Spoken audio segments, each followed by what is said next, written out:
Hola, buenas tardes a los amigos de la Corporación Cultural Un Mundo Mejor, a los muchachos de la Escuela de Formación del Grupo La Caulla.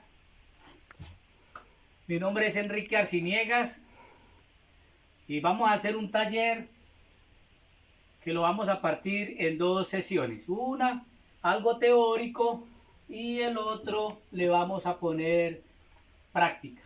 Entonces, lo vamos a hacer práctico. Como ahora tenemos unas dificultades por esto de la pandemia, pues entonces los videos se tienen que hacer cortos para que no queden pesados en esas plataformas en donde se envían.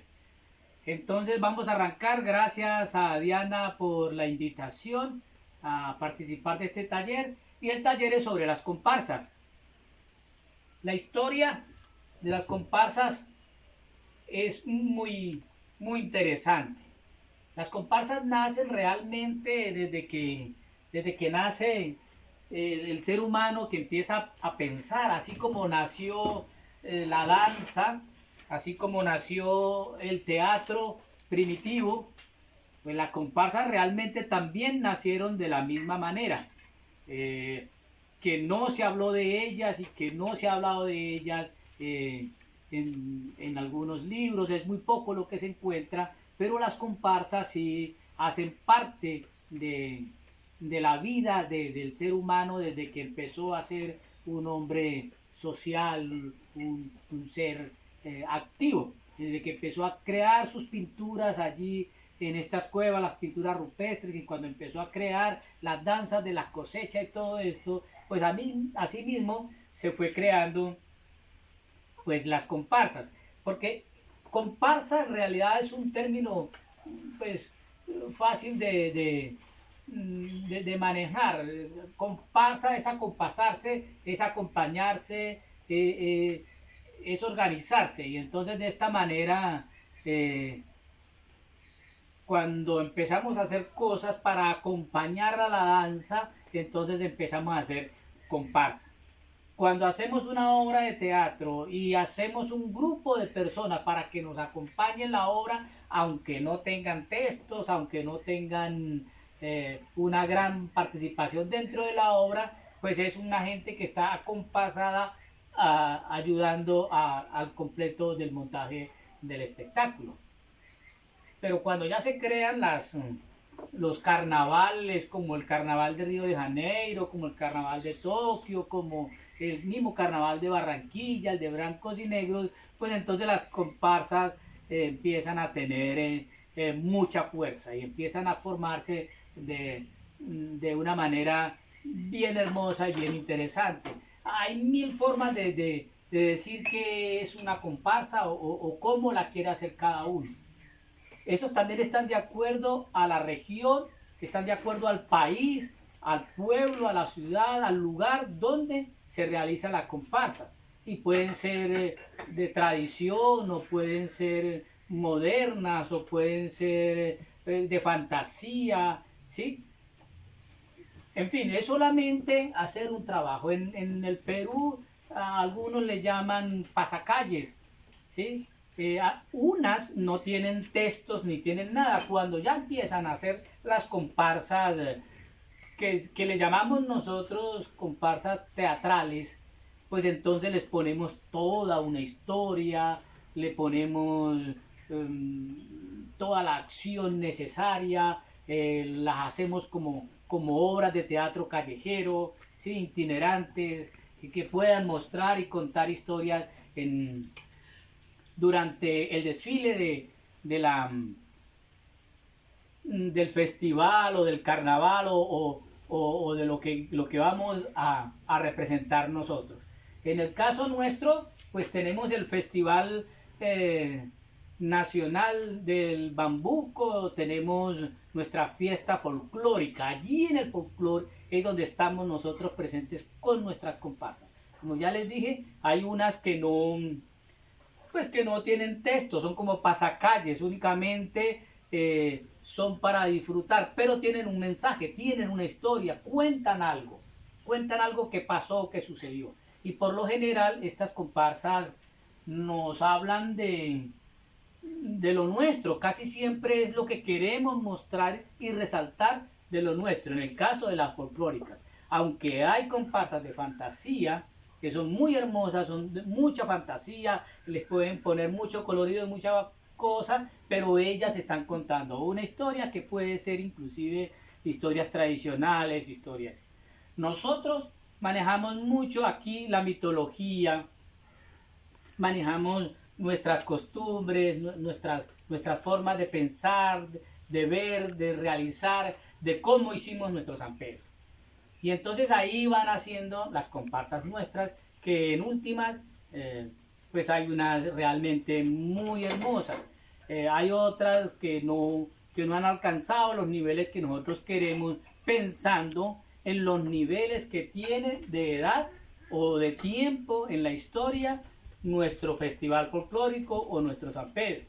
Entonces uno termina diciendo, no, es que esa comparsa no está de acuerdo para una fiesta tan grande, tan hermosa, tan llena de colorido, y es una comparsita muy débil, es una comparsa sin gran estructura, ¿sí?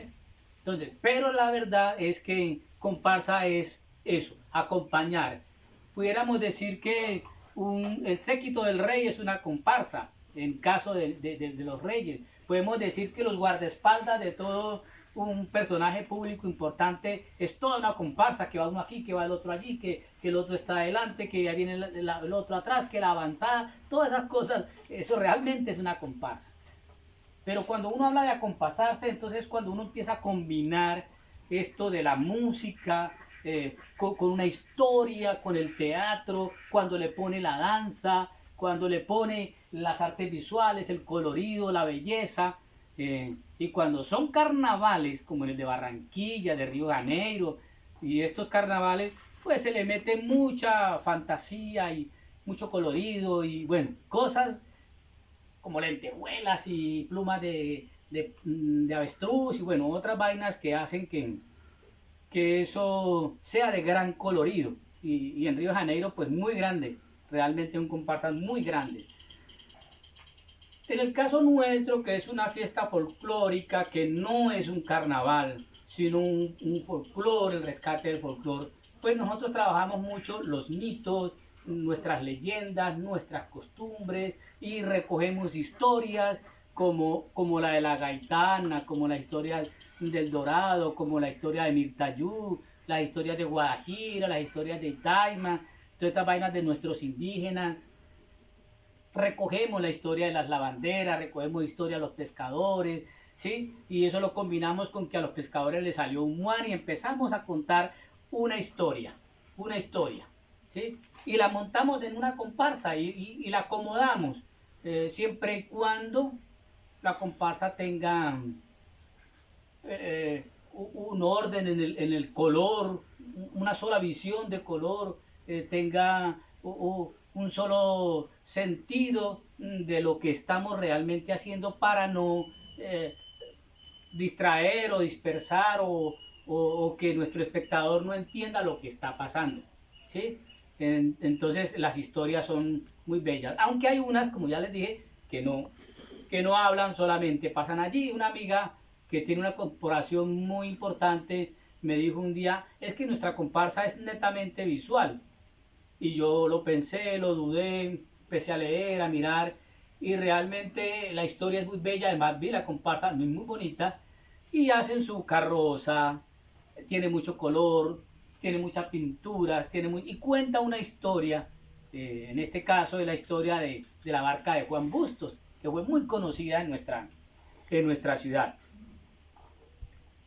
Cuando yo estuve en la escuela, les voy a contar un poco de mi experiencia y de mi trabajo. Yo estoy aquí tratando como de adelantarme hacia la segunda parte del taller, que es lo teórico, lo práctico.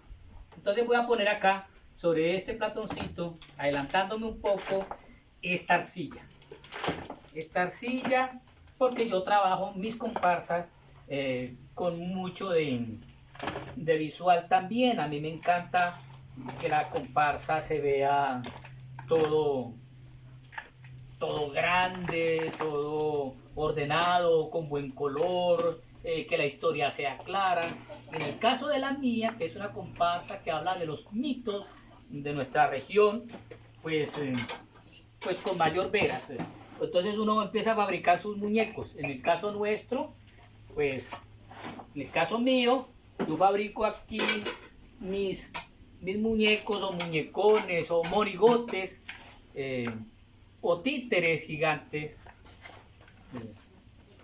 con papel maché, con arcilla los hago los primeros bosquejos, la primera figura la hago en arcilla, el primer molde, el moldeado. Entonces, quiero dejar esto preparado para que se me vaya ablandando para el próximo taller, que la segunda parte la vamos a hacer mañana, en estos días, la grabamos. Pero quiero dejar esto ablandando. Bien, yo quiero contarles un poco de la historia de las comparsas en el Huila, porque las he vivido. Porque yo llegué aquí a las fiestas del folclore muy niño, realmente empecé cuando tenía como 10, 9 años, haciendo música, rajaleñas y estas cosas cuando los niños no nos dejaban participar en la fiesta. Casualmente tocábamos muy bien, pero no nos dejaban participar. Eso era solo para adultos. Y esas insistencias de lo que la gente quiere hacer es lo que logra la oportunidad de que se amplíen las posibilidades de mostrar lo nuestro, que lo digan también los niños, que lo digan nuestros abuelos, que lo digan los empresarios, que lo diga todo el mundo. Y entonces en esta medida empezaron a dejar que los niños participaran. Y nosotros nos ganamos un concurso de rajaleña, pero como era para adultos, pues no nos dieron el premio. Ahora sí hay, aunque quieren que los niños no participen, que es solo un desfile para ellos y estas cosas que ya son cuestiones de organización y de política. Entonces, les estoy contando. Voy a echarle un poquito de agua. Voy a poner un poquito de agua para ir mojando esta arcilla. Bien. Les estoy contando. Empezamos a estudiar, a buscar una escuela de teatro en Colombia que me enseñara el teatro, que me enseñara la comparsa, que me enseñara a realizar las cosas que yo tanto deseaba, que es el arte teatral. Y no encontré en Colombia. Lo único que había era la NAD en Bogotá, y entonces allá, maestro Santiago y algunos amigos que encontré, pero ¿usted qué hace por acá? Váyase para Neiva y busque a Álvaro Gasca, que él está armando una escuela en Neiva de teatro. Y entonces me regresé para el Huila, me regresé a buscar al señor Álvaro Gasca. Yo no lo conocía en ese tiempo, eso estoy hablando de por allá en el 82, en 1982, el siglo pasado. Y cuando llegué, la escuela estaba apenas empezando, se estaban haciendo los estudios de factibilidad con el ICFES, no se sabía cómo íbamos a hacerla, éramos como los conejillos de India, pero ahí empezamos a estudiar y ahí empezamos a formar. En esta escuela había una clase que se llamaba taller central. Era muy bueno porque en ese taller central podían estar todos los semestres. En este caso mío, pues éramos en los 3 semestres, pero estábamos todos 3 juntos. Primero, segundo y tercer semestre estábamos juntos y podíamos trabajar en algo que fuera la investigación de algún tema. Afortunadamente por ahí como para el 87 más o menos, 1987, el tema de investigar era precisamente las comparsas. ¿Por qué las comparsas? Maestro, que era Álvaro Gasca, que era el director de la escuela, decidió que teníamos que hacerle una investigación a las comparsas.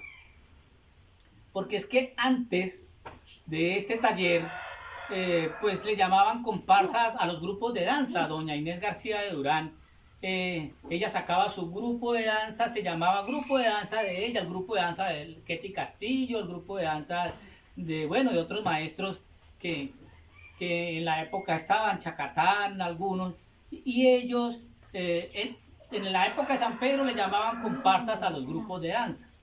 ¿sí? Porque era comparsa, porque iban acompañando una reina, porque iban acompañando un desfile, porque llevaban unos trajes de un colorido todo muy, un uniforme, una igualdad.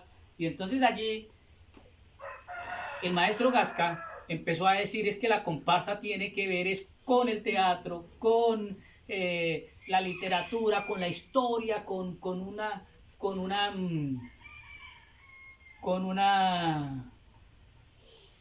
un con una historia realmente que fuera más, que dijera más cosas, que dijera algo, no era bailar así como bailar, aunque los grupos de danza en sus coreografías, cuando son folclóricos, dejan un mensaje, hablan de algo, ¿sí? Y son muy bellas. En esa época había una comparsa por ahí que llamaba Los Chicoras, yo la veía y vi otras comparsas, me parece muy bella la de Eva, doña Eva, que va al frente del desfile siempre, se vuelve tradicional y ella habla de los mitos. Entonces, en esta comparsa de doña Eva, eh, empiezan a decir ellos, pero ellos desfilan ahí por desfilar y no muestran historia, no hacen nada, y entonces nos fuimos a la investigación en la escuela de teatro en Neiva.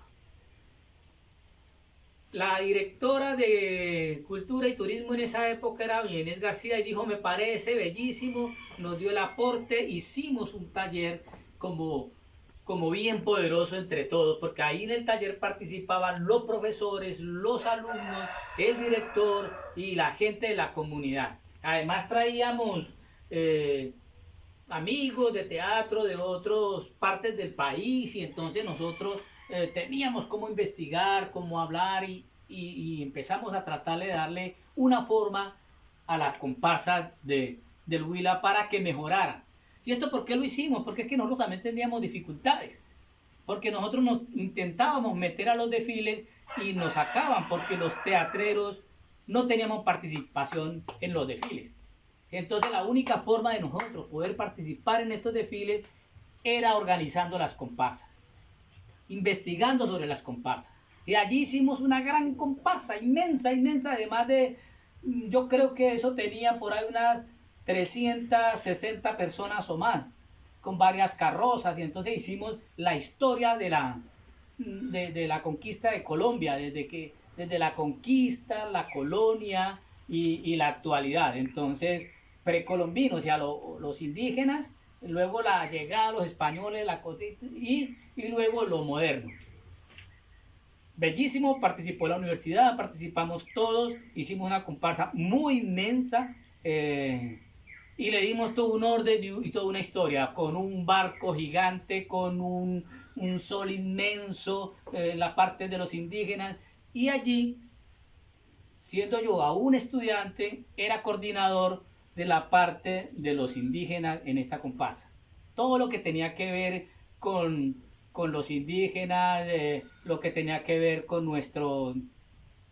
nuestras costumbres, nuestros chamanes, toda esta cosa. Y luego los españoles, se le tocó a Rodrigo Durán, mi amigo, y a María Juana Naranjo, que participó en una parte en que tenía que jugar con los niños con lo de las culebras y los animales y toda esa parte que también hacía parte de lo indígena. Así nació la gran comparsa y de ahí para acá la comparsa cambió en el Huila. Cambió y desde entonces seguimos en la misma lucha de que algunos no entendemos, otros sí la entendemos, no la vemos como nos lo plantean, pero así fue que nació la comparsa y de ahí para acá hemos visto que de 4 o 5 comparsas que se hacían en el San Pedro, ahora hay una cantidad inmensa de comparsas. Hay gente que no investiga, hay gente que no lee, pero participa, entra, llega y si le dan participación lo hacen y eso está bien hecho. Así es que se participa. Yo los invito a que investiguemos más sobre esta comparsa, que hagamos nuestras cosas, que pongamos nuestro grano de arena, nuestra investigación. No necesariamente tenemos que ser universitarios o estas cosas, no, es la investigación y además la práctica. Por eso yo tengo aquí estos elementos que hacen parte de mis comparsas, hacen parte de lo que yo he hecho, ¿sí? Me gusta trabajar lo autóctono, me gusta trabajar lo nuestro, me encantan los mitos, me encantan las historias. Y así es que Guajira, Enrique Arciniegas, hemos trabajado las comparsas durante ya casi 20, casi 40 años de trabajo con las comparsas tengo yo en la ciudad de Neiva. Así es el taller, un poco la historia de las comparsas. Esto les quería contar que las fiestas de San Pedro en sus comienzos, por allá en el 1600, como dice la canción, el mismo rey de España dio la orden para que las fiestas de Neiva se hicieran. Y salió una jura que dijo el rey: háganse mojigangas, háganse danzas, comparsas, fiestas, mercado. Y eso estamos hablando de los inicios de nuestra ciudad, los inicios de las fiestas en nuestra ciudad de Neiva, nuestro departamento del Huila. Nosotros estamos hablando como de 58 años ya para estas fechas, pero no, la fiesta realmente no tiene 58 años, la fiesta es mucho más antigua, la fiesta está desde la época de los reyes, de la época de la colonia y todo eso. Lo que pasa es que se le dio vida jurídica hace apenas 58, 50 años, que es que se le dio vida jurídica a la fiesta, pero nuestras comparsas son mucho más antiguas. Bien, compañeros de Mundo Mejor, compañeros del grupo de teatro La Cabulla, espero que esta pequeña charla les haya servido. Pues más adelante miraremos cómo hacemos otras cosas. Quiero decirles que el próximo taller, que lo vamos a grabar mañana, les voy a contar cómo Enrique Arciniegas de la Corporación Cultural Guajira elabora su comparsa, cómo la trabajamos, cómo hemos llegado a movernos y cómo hemos tenido que trabajar con elementos ya modernos que nosotros los organizamos de una manera diferente para que sea un buen espectáculo. Listos amigos, nos vemos en la próxima. Muchas gracias. Chao.